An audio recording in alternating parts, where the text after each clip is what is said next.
Dünyanı gezdim çok, mehabbette şansım yok. Neden bu dünya kara, sevip ayrılanlara? Dünyanı gezdim çok, bu dünyada şansım yok. Neden bu dünya kara, sevip ayrılanlara? Sen hele görmüsən, hele sevmisən, hakkın yok ki gileylenmeye. Dünya güzel dünyadır, her sevgi bir deryadır. Çalış sevip sevilmeye.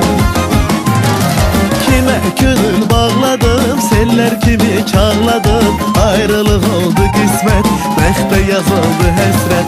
Kime gönül bağladım, seller kimi çağladım. Ayrılık oldu kısmet, mehte yazıldı hesret. Sen hele görmüsən, hele sevmisən, hakkın yok ki gileylenmeye. Dünya güzel dünyadır, her sevgi bir deryadır. Çalış sevip sevilmeye.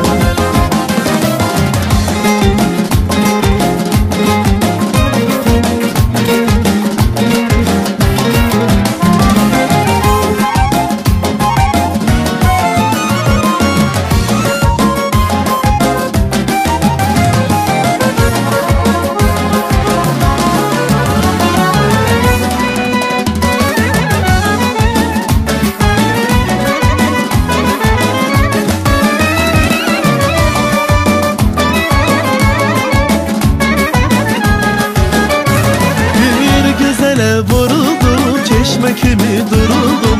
Dözdüm iş ve nazına, çaktım ömrün yazına. Bir güzele vuruldum, çeşme kimi duruldum. Dözdüm iş ve nazına, çaktım ömrün yazına. İnsan eşk yaşadı, eşk bizimle koşandı. Seven naza düşsün gerek. Bu hayatın özü de sevgilerden yaranıp sevginin kadrin bile. İnsan eşk yaşadı, eşk bizimle koşandı. Seven naza düşsün gerek. Bu hayatın özü de sevgilerden yaranıp sevginin kadrin bile. Bir güzele vuruldum, çeşme kimi duruldum. Dözdüm iş ben ağzına, çaktım ömrün yazına. Bir güzele vuruldum, çeşme kimi duruldum. Dözdüm iş ben ağzına, çaktım ömrün yazına. İnsan eşk yaşadı, eşk bizimle koşandı. Seven naza düşsün gerek.